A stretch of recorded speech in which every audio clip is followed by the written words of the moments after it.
2030 तक जिंदा रह सकें तो मुमकिन है कि आप, क्या मौत का हल तलाश कर लिया गया? इंसान का लाफानी होना किसी फिल्म की कहानी लगता है। ये बिल्कुल टाइम ट्रेवल या मख्फी चीज़ की तरह नाकाबिले तसव्वुर है। ताहम दुबई फ्यूचर फोरम में बतौर मेहमान शिरकत करने वाले हिस्पानवी डॉक्टर के मुताबिक अब ये मुमकिन हो सकता है। उनका कहना है कि इंसान जल्द ही हमेशा के लिए जिंदा रहने के काबिल हो सकता है, क्योंकि उम्र का बढ़ना एक तकनीकी मसला है जिसे शायद उल्टाया जा सकता है। अगर आप 2030 तक जिंदा रह सकें तो मुमकिन है कि आप हमेशा जिंदा रह सकें। उनका कहना है कि हमेशा जिंदा रहने का ताल्लुक उम्र बढ़ने के अमल को रोकने से मुंसलिक है। उम्मीद है कि इंसान जल्द हमेशा जिंदा रहने के काबिल हो जाएगा।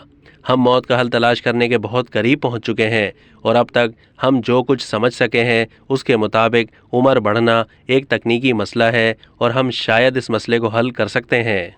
शोबा सेहत की आलमी तारीख पर कई किताबें तहरीर करने वाले प्रोफेसर के मुताबिक 1800 से 2000 के दरमियान इंसान की औसतन उम्र 30 साल से बढ़कर 67 साल हो गई है, जबकि कुछ ममालिक में 75 साल से जायद होगी।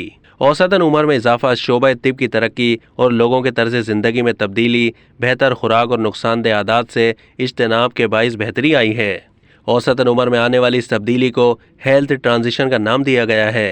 हेल्थ ट्रांजिशन का इन्हिसार लोगों की तवील अरसे तक जिंदा रहने की ख्वाहिश और उनकी मरने की ख्वाहिश पर है। डॉक्टर के मुताबिक इंसान के सफ़र हयात में लाफानी अगला मंतकी मरहला है और उम्र बढ़ने के अमल को रोकना सादा इंजीनियरिंग का मामला है।